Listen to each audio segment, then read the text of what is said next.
कुछ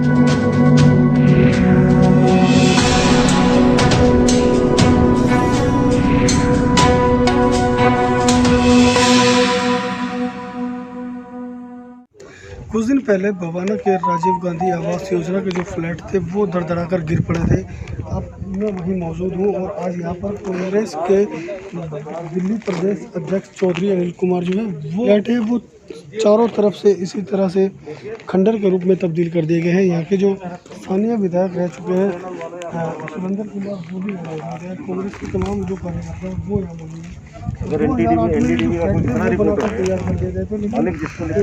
कहीं ना कहीं राजनीतिक जो राजनीतिक दल है उनकी भेंट जो है वो फ्लैट ही चढ़ रहे हैं और इसका खामियाजा जो यहाँ की रहने वाली जनता थी वो तो गुजराती करते हैं। बात कर लेते हैं जो यहाँ के विधायक के बगौना से सुरेंद्र कुमार ये 2008 में आपकी सरकार के समय में बनकर तैयार कर दिए गए थे, लेकिन अलॉटमेंट नहीं किया गया, क्या वजह रही थी? ये सरकार की नाकामी है। 2010 में 11 में ये तैयार हो गए थे और ये सारे अलाट हो जाते थे, ये दुर्घटना से बच जाते। इन्होंने ना तो इसको अलाट किया और ना इसमें जो है कोई गार्ड वगैरह छोड़े। तो ये जो हुआ है ये सारा सरकार की नाकामी की वजह से हुआ है। और ये हमारा दिल्ली सरकार ने और श्रीमती शीला दीक्षित जी के टाइम में इसमें 70-75 करोड़ रुपया लगा करके कितने फ्लैट बनाए हुए? इसमें 3680 फ्लैट बने थे और ये फ्लैट बनाए थे हमने झुग्गी झोपड़ियों के लिए कांग्रेस सरकार ने, कि ये सारे जितने झुग्गी झोपड़ियों के लोग जो है सड़कों पर पड़े हैं और ये इनको जिनके पास मकान नहीं है उनके लिए ये सारे के सारे एक जगह नहीं काफ़ी जगह बने हैं। तो ये सारे फ्लैट जो है इसके इन गरीब लोगों के लिए बनाए थे। मगर ये जो केजरीवाल की सरकार आई तो यहाँ की बात नहीं है, दिल्ली के अंदर कहीं भी इसने किसी फ्लैट को अलाट नहीं किया। और इलेक्शन आते हैं तो जब ये कहते हैं कि जहाँ झुग्गी वहाँ फ्लैट। जो फ्लैट बने हैं 80,000 के आसपास फ्लैट बने हैं, मगर एक भी फ्लैट जो है आज कितने साल हो चुके हैं इन्होंने कहीं अलाट नहीं किया। और ये जो दुर्घटना हुई है, मैं तो ये मानता हूँ कि ये दिल्ली सरकार के खिलाफ खास करके केजरीवाल के खिलाफ FIR लॉन्च होनी चाहिए कि तुम्हारी लापरवाही की वजह से 4 नौजवान बच्चों की मौत हुई है। तो मेरा तो ये मानना है। जब कांग्रेस सरकार की थी, जब किस तरह की तैयारियां अलॉटमेंट के लिए की गई थी और उनमें कहाँ रुकावटें आई थी? हमारे समय में कोई रुकावट नहीं थी। हमारे समय में हमने ये तैयार करवाए थे सारे के सारे। तैयार करवाने के बाद हमने जब प्लान बनाया इसका कि भी हमने भी अलाट करने हैं, उस समय कांग्रेस पार्टी हार गई थी और हारने के बावजूद जो है ये हालात पैदा हुए। ठीक है, कौन से विभाग को दिए गए थे? ये दिए थे DSIDC और उसी ने बढ़ाए थे। DSIDC ने इसको बढ़ाया था और उन्हीं की जिम्मेवारी बनती थी ये कि भाई आप इसकी देख रेख करें। जब तक अलाट नहीं होते कम से कम इसकी देख रेख तो करनी चाहिए थी कि ये जितने पार्क वगैरह छोड़ रखे इनको बनाना चाहिए था, साफ सुथरा रखना चाहिए था। जब तक उनकी लापरवाही की वजह से जंगल आज देख रहे हो आप जंगल में तब्दील हो गया। तो ये सारी की सारी इसकी सरकार की जो है लापरवाही की वजह से ये हादसा हुआ है। और अब आप देख रहे हो 70-75 करोड़ रुपए लगा करके और जो है ये सरकार ने तैयार करवाए थे और आज इतना ही पैसा अगर इसकी रिपेयर करने के सोचा जाए तो मेरे ख्याल 70-75 करोड़ से ज़्यादा इसमें रिपेयर में लगेगा। आज के समय महंगाई है तो ये किसका नुकसान हुआ है? ये आम पब्लिक का तो नुकसान हुआ है। और सिर्फ मैं तो ये कहूँगा इनकी इतनी मतलब छोटी सोच है इन लोगों की कि सिर्फ राजीव गांधी आवास योजना, राजीव गांधी जी का नाम, उसकी वजह से इन लोगों ने इसको अलाट नहीं किया कि भाई ये जो हम अगर इसको राजीव गांधी के नाम से हम अलाट करते हैं तो कांग्रेस को सरे जाएगा। और ये नहीं सोचा कि भी इसको दिल्ली को कितना भारी नुकसान होने जा रहा है। करोड़ों अरबों का नुकसान हुआ है और आदमी मर गए, नौजवान बच्चे मर गए, 15-15 साल के बच्चे मर गए यहाँ। तो ये किसकी जिम्मेवारी है? सारी जिम्मेवारी आम पार्टी की है, आम सरकार की है। तो ये सारा का सारा उनको जाता है कि भी उन्होंने उनकी वजह से नुकसान हुआ है। बात कर लेते हैं अनिल कुमार जी भी हमारे साथ हैं। अनिल जी, क्या कहिए इस मामले को लेकर के 2008 और 10 के बीच ये तैयार कर दिया गया, लेकिन अलॉटमेंट जो है वो नहीं किया गया और DSIDC ने का जो डिपार्टमेंट है उसको दे दिया गया है, लेकिन यहाँ पर कोई सुरक्षाकर्मी नहीं छोड़ा गया। फिर राजीव आवास जो योजना थी, राजीव रतन आवास की, उसके तहत होगा नरेला, घेवरा, बापरौला, ये करीबन 47,000 फ्लैट दिल्ली सरकार ने श्रीमती शीला दीक्षित के समय में तैयार किए, जिनको DSIDC ने और दूसरी ने बनाया था। लगभग 22,000 फ्लैट DSIDC ने बनाए थे और 18,000 से कुछ ज़्यादा फ्लैट ये दूसरी ने बनाए। इन फ्लैटों का आवंटन जो अभी सुरेंद्र जी कह रहे थे, निश्चित तौर पर, क्योंकि इस योजना का नाम राजीव रतन आवास योजना था,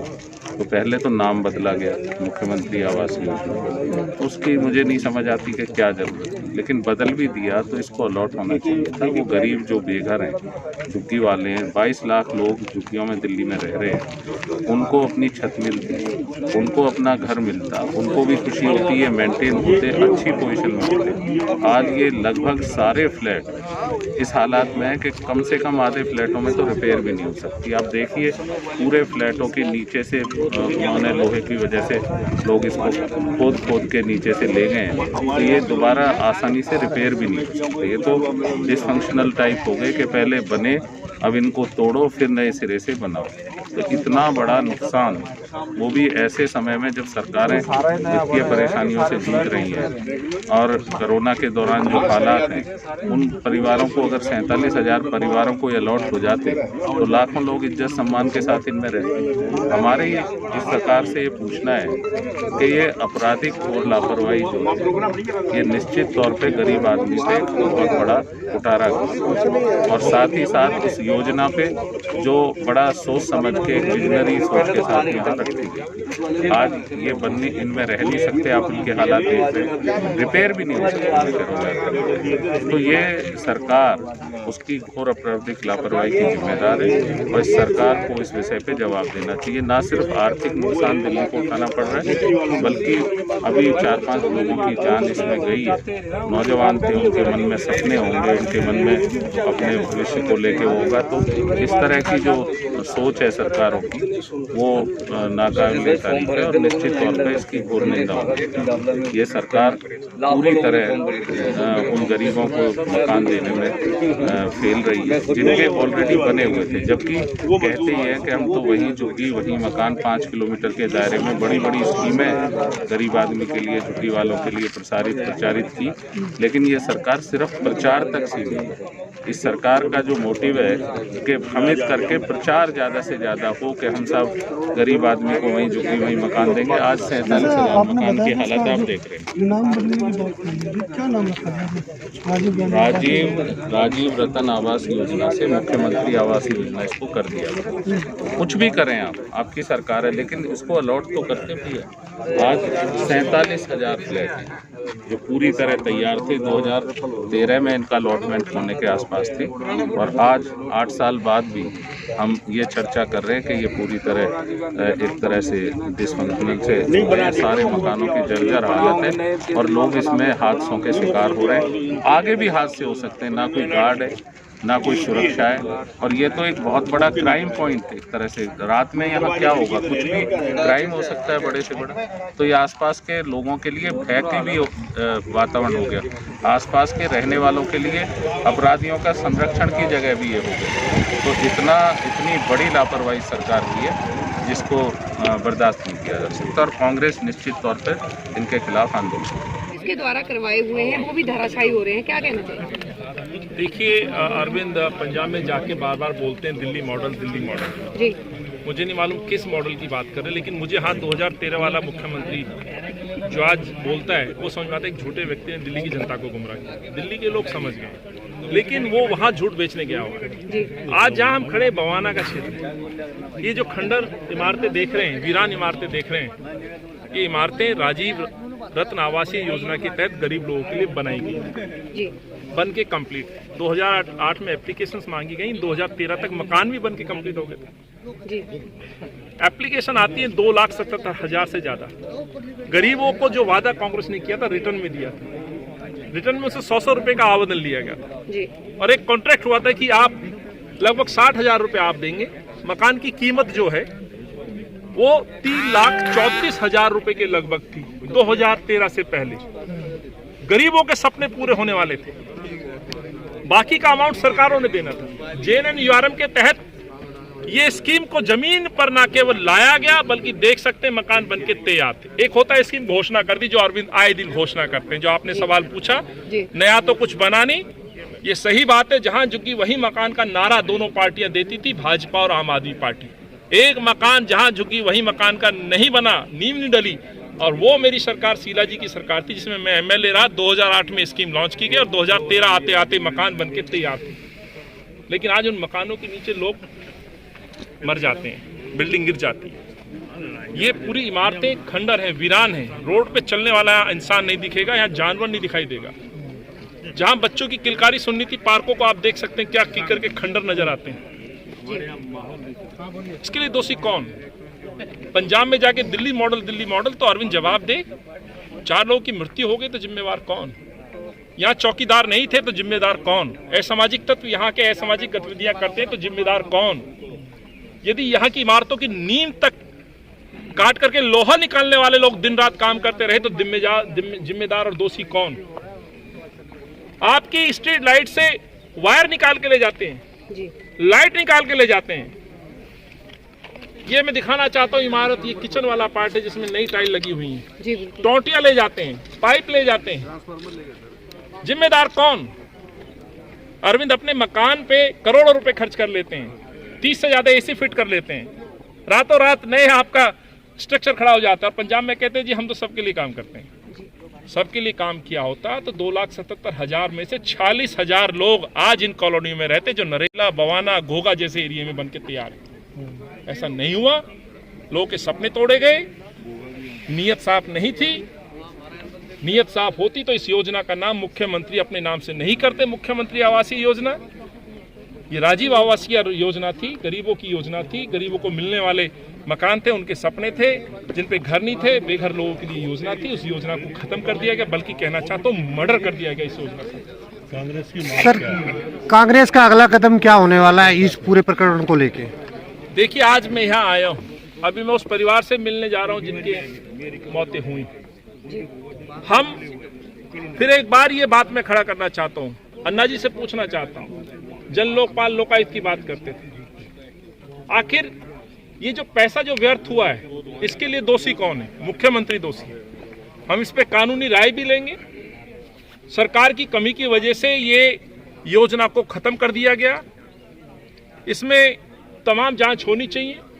क्यों आखिर लोगों को अलॉट नहीं किए गए? जब एक योजना सरकार ने लागू की, सरकार चाहे कांग्रेस की होती या अन्य किसी की होती, सरकार जब योजना बनाती है तो लोगों के लिए योजना बनाती है। ये योजना लोगों की योजना थी। इस योजना को क्यों आपने धीरे धीरे खत्म कर दिया गया? इसके लिए दोषी कौन है? जांच होनी चाहिए। किस मंत्री ने कहा? क्या मुख्यमंत्री के आदेश से रोका गया? इसकी जांच होनी चाहिए। और यदि वो दोषी हैं तो उनको सजा मिलनी चाहिए, इनसे जो वसूला जाए। इनकी नीयत साफ थी, नहीं दे पाए। ऐसे तमाम प्रश्न हैं जिसको लेकर के कांग्रेस जाएगी, इनकी पोल खोलेगी। और जो व्यक्ति कहता है मैं बार बार कि मैंने इतने फ्लाईओवर पे इतने पैसे बचाए, तो आज इसका जवाब देंगे। करोड़ों रुपए, अरबों रुपए पैसे खर्च हुए थे इस योजना पर। 40,000 मकान बनके तैयार है। मैं नहीं बोल रहा हूँ, RTI से आप जवाब ले सकते हैं, आप अपने अपने रिसर्च डिपार्टमेंट से पूछिएगा। 2,77,000 लोगों ने अप्लाई किया, तो उनका पैसा आज भी जमा है। उनको लेकर के हम कोर्ट जाएंगे। यदि ये सरकार नहीं देती है, हम ये सर्वे करा रहे हैं, हम डेटा कलेक्ट करा रहे हैं, और हम उनकी लड़ाई कोर्ट में भी लड़ेंगे। ये उनका हक है, ये गवर्नमेंट ने दिया था। शीला जी मुख्यमंत्री थी, मुख्यमंत्री रहता है। उस समय शीला जी थी, आज अरविंद केजरीवाल मुख्यमंत्री है। तो मुख्यमंत्री की जवाबदेही है कि आखिर ये गरीबों को मकान क्यों नहीं दिए। सर, अभी भी हजारों मकान हैं जिन पर हादसे की तलवार लटक रही है। अब इनका होना क्या चाहिए, क्योंकि कभी भी बड़ा हादसा एक और हो सकता है। मैं तो अरविंद से पूछूंगा, वो बताएं क्यों नहीं आए अभी तक। पंजाब जाते हैं, इसी रूट से जाते हैं, हाईवे से जाते हैं, 10 मिनट का डिस्टेंस है। लौटते समय अरविंद आइए, देखिए कोई इमारत नहीं, हजारों नहीं, सारे मकानों की स्थिति है। सारे एक जीने पे आप नहीं देख सकते ऊपर जा सके। सबको असामाजिक तत्वों ने यहाँ से लूट लिया, खसोट लिया। यहाँ कोई ऐसी गतिविधि नहीं है गलत जो यहाँ ना होती है। चुनाव नजदीक आ रहा है, डिजिटल मेंबरशिप चल रही है, काफी जो है राजीव गांधी आवास रत्न योजना जो फ्लैट बनाया गया था इसका नाम बदलकर मुख्यमंत्री आवास योजना कर दिया गया था, लेकिन उसके बाद भी ये जो फ्लैट है वो अलॉट नहीं किए गए। करीब 36,000 के आसपास जो फ्लैट है वो बना दिए गए थे, लेकिन अब जो इनकी हालत है वो आप एक बार फिर देख लीजिए। जो हालात हैं इनके, ये हालात ऐसे है कि जब मर्जी किसी भी तरफ से कोई भी बिल्डिंग धड़ कर गिर सकती है और उसके नीचे कोई फिर से दब सकता है। एक बार लोग का मुंह बनकर खड़े हो गए हैं अब ये फ्लैट। सरकार को चाहिए कि जल्द से जल्द उन पर कार्रवाई करे या फिर इनको धराशायी कर दे ताकि इन पर दोबारा से पुनर्निर्माण किया जा सके। वहीं कांग्रेस के जो कार्यकर्ता थे और विधायक थे उन्होंने कहा है कि दिल्ली सरकार के ऊपर इस मामले को लेकर एक एफआईआर भी दर्ज होनी चाहिए। दिल्ली से किसान के साथ